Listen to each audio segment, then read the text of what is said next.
lah boleh boleh kan serepet Wis.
Ya, assalamualaikum warahmatullahi wabarakatuh. Bertemu kembali dengan saya, Kang Yanto ya. Sekarang aku berada di sebuah desa yang Minggil ya. Minggil, desa Minggil. Dan dulu aku pernah membuat sebuah cerita ya, cerita tentang yang Suro Minggil ya. ya yang Suro Minggil. Nah, sekarang saya berada di bukan rumah ya, tapi pertapa beliau yang sampai sekarang masih sakralkan, bahkan masih terawat ya, masih terawat baik. Dan aku juga sekarang bersama Kang Tomo ya, Lek Tomo, untuk sejarawan kita ini. Ya, di sini aku mau menelusuri apa itu ya, melihatlah atau mendoakan beliau ya di sini. Yuk ikuti terus perjalanan saya.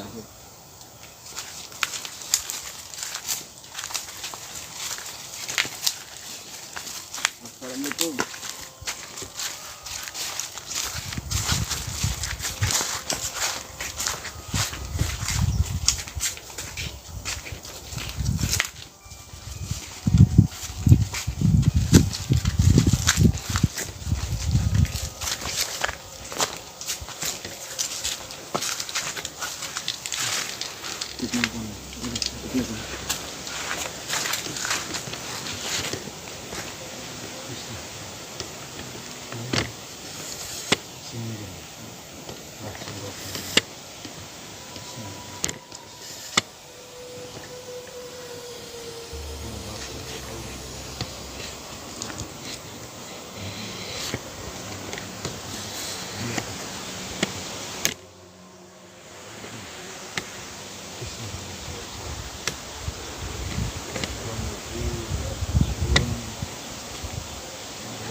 Nah, tadi aku udah mendoakan beliau dan ya kayak ini lah ya, ini.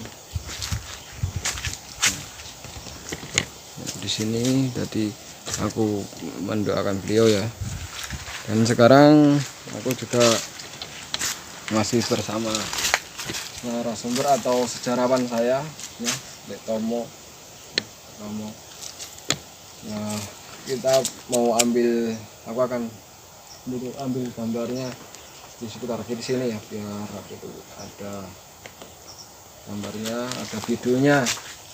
Dan tadi aku minta izin ya sama penunggu di sini untuk mau apa itu mengerti sejarah tentang Mbah Suro Minggil sedikit lah. Dan alhamdulillah di sini. Oke, sekarang kita ke sana aja.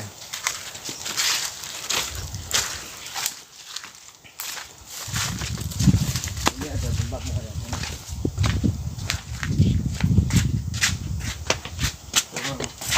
Gini nih. Enggak.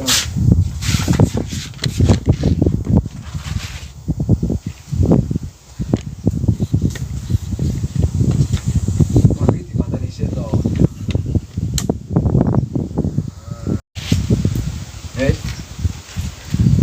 Kita mau ya berbincang-bincang ya Le ya. Iya, iya. Untuk apa itu namanya, yang namanya itu kita biar sejarah di tanah Jawa ini biar tidak pudar, biar anak cucu kita tahu ya. Jadi aku buat dokumentasi ya, buat channel ini dibuat itu supaya anak cucu kita nanti tahu sejarah lah, orang entah itu sedikit atau banyak biar tahu, biar tidak termakan oleh zaman. Di sini ini sebetulnya tempat apa Le? Ini sebetulnya tempat pertapan atau tempat pertemuan antara Mbah Mulyono dengan Mbah Suro Gandul. Disinilah tempatnya beliau bertemu atau bertapa. Disinilah. Berarti di sini bukan rumahnya ya? Bukan, kalau rumahnya jauh, ini jauh dari rumah, maksudnya ini lokasi hutan rimba dulunya, ini hutan yang jati lebat lah pokoknya. Di sini di tengah hutan. Dan disinilah beliau itu bertapa, lalu ditemuilah dengan gurunya yaitu Mbah Suro Gandul, Mbah Mulyono itu. Dulu kan aku udah pernah kan apa itu bikin video yaitu tentang seorang Suronggil, yaitu dukun sakti. Dia itu ya maaf ya, ini bukannya apa-apa, beliau dulu itu kan pernah mau mendirikan negara sendiri, sejarahnya gitu ya. Itu sejarahnya gitu. Dan ya itu entah itu nggak tahu ya, itu kan waktu aku menceritakan dulu itu beliau itu kan meninggal ditembak oleh seorang jenderal atau apa gimana, sebetulnya bener nggak sih? Itu sebetulnya nggak bener yang saya luruskan. Ya, sepengetahuan saya Mbah Suro ini dia pergi gitu aja ya, intinya pergi karena yang bikin negara itu sebenarnya bukan beliau. Beliau itu cuma penasehat atau gurunya.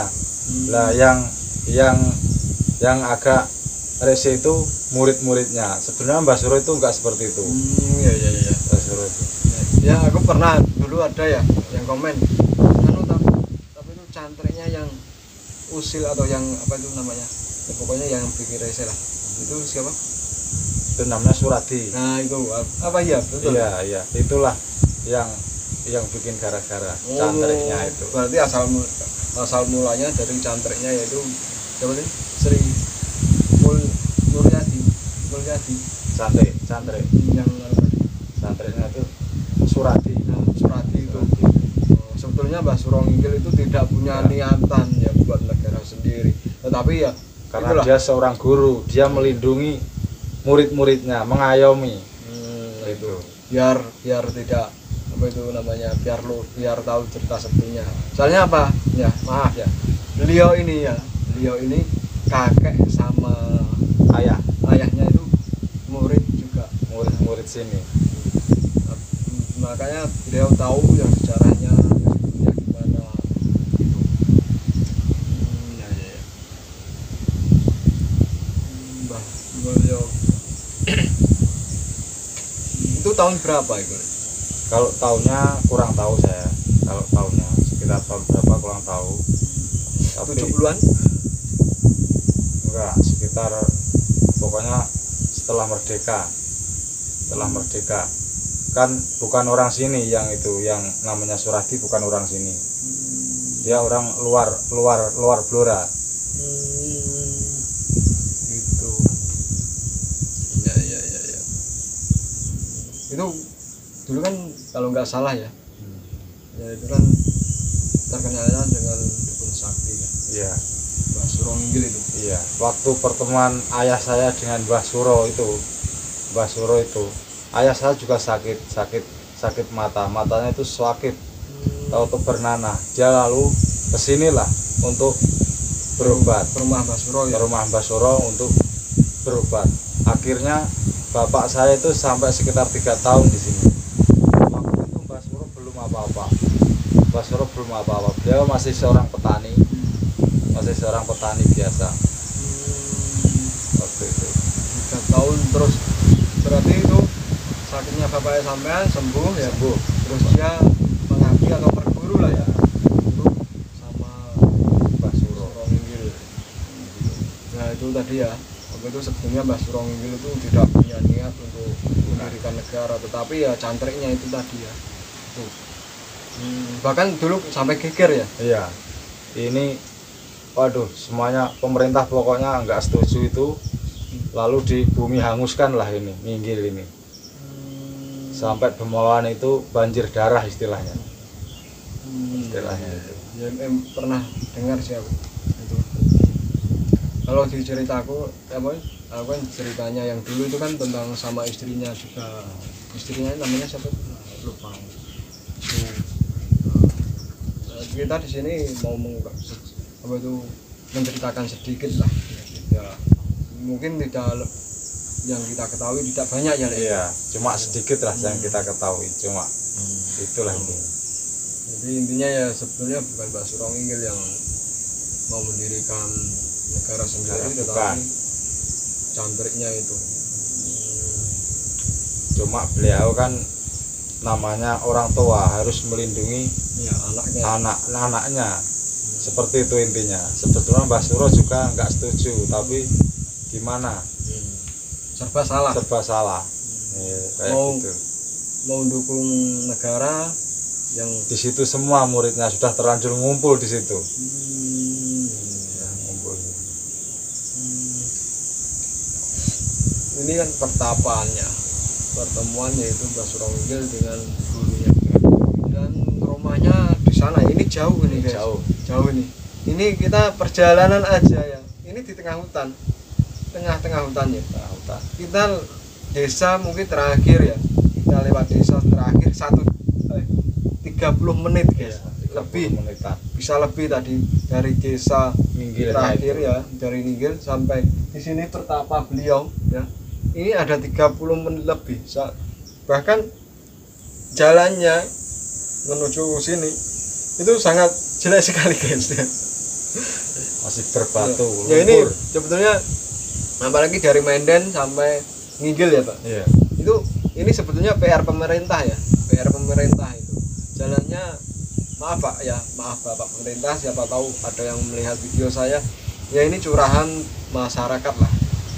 Itu jalannya itu ya agak ya jelek sih. Udah nggak layak pakai lagi. Hancur jalan. Ya udah hancur. Tuh. Ya terus kalau yang dari Nginggil ke sini itu alhamdulillah yang banyak cornya ya Le ya. Dari desa Nginggil sampai pertapa ini sebetulnya Alhamdulillah ada cornya. Tapi nggak nyampe Sini. Kalau buat pemerintah kan yang jalur yang akses besarnya dari Medan sampai ke desa Nginggil ya. Iya, Jelek semua itu. Hancur.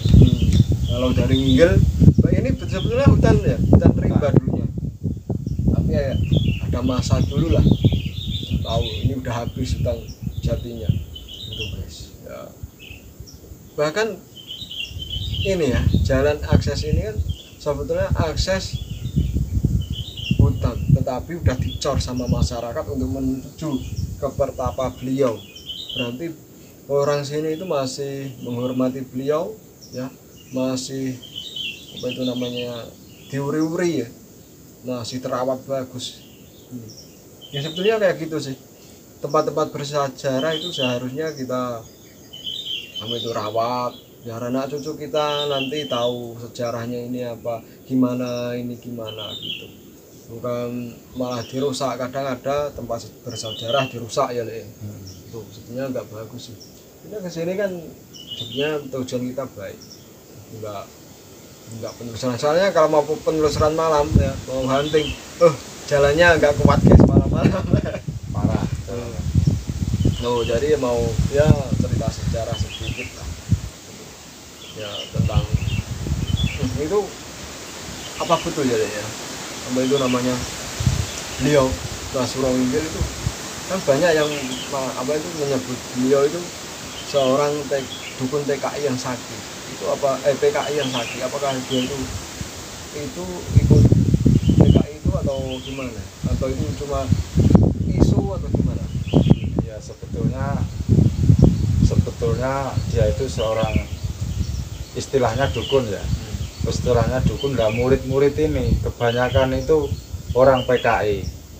Setelah PKI dihilangkan itu kan murid-muridnya pada nggak berani di rumah, akhirnya larilah ke tempat Mbah Suro. Berarti Minta pengayoman lah istilahnya, keselamatan. Berarti lantaran Mbah Suro ini. Berarti dulunya itu murid-muridnya itu adalah seorang PKI ya. Iya. Tapi dihanguskan terus banyak yang lari kalau di sana ada dukun sakti gitu ya. Iya, terus pada berguru sama Mbah Suro ini. Ya, yang Surawinggil Nggak pada pulang. Nah, ya. Terus di situ terus banyak sekali orang-orang berdatangan Iya. minta pengayoman ataupun atau berburu ya berburu berarti di situ ada padepokannya ya? Iya, dulu bukan padepokan, yaitu ya rumah gitu aja, rumah tapi ada simbol-simbol tertentu. Akhirnya bertentangan dengan pemerintah, akhirnya itulah tadi tidak boleh dilarang sama pemerintah, terus dihilangkan gitu aja kan, itu intinya. Ya itu guys ya. Jadi sebetulnya itu kalau aku dengar dari cerita Tomo ini kan sebetulnya yang TKI ini kan ya, itu berarti anak-anak muridnya Iya, karena nggak berani pulang, dia menetaplah di desa ini. Berarti banyak ya? Banyak, dulu udah ramai dari Surabaya, dari Madiun, dari mana-mana. Dari mana-mana. Bahkan yang namanya Suradi itu bukan orang sini, tapi saya nggak mau nyebut itu ya, orang bukan asli orang sini. Ya. Berarti wah, dulu ya negara kita ini sampai turun tangan ya. Iya. Sampai rame guys. Rame, udah ada pasar, udah ada segalanya pokoknya. Bahkan untuk membasmi itu tidak mudah. Tidak mudah itu. Untuk apa itu supaya meredam supaya tidak jadi apa itu negara sendiri ya. Itu kan isunya Nginggil ini mau bikin negara sendiri dulunya ya. Untuk meredam itu ya supaya tidak tidak menjadi negara sendiri itu bahkan negara menurunkan banyak sekali militer ya. Iya. Anggota polisi itu dan ya seperti perang lah. Iya. Perang persis. Bahkan di apa itu namanya Bengawan ya. Iya, di dekat Bengawan itu, di seberang Bengawan, desa Ngasem, banyak sekali pasukan muter pokoknya, dikepung lah istilahnya ini desa ini. Bahkan itu sampai banjir darah. Iya. Bengawan, Terkesan Bengawan tuh banjir darah waktu itu. Ya udah makasih ya ceritanya, ini cerita sedikit lah apa itu di Surawinggil yang Surawinggil dulu emang aku udah pernah cerita sampai ya itu tadi ada ya kurangnya ada lebihnya ya. Dan di sini aku terima kasih untuk warga desa Winggil ya, yang ucapkan terima kasih, dan saya mohon maaf bila ada salah satu kata yang tidak berkenan atau ada cerita sedikit yang ada yang bertentangan atau gimana, saya mohon maaf. Assalamualaikum ya. Terus jangan lupa like dan subscribe channel YouTube saya ya, Sunti Sang Petualang. Oke, aku cukup sampai di sini. Assalamualaikum warahmatullahi wabarakatuh.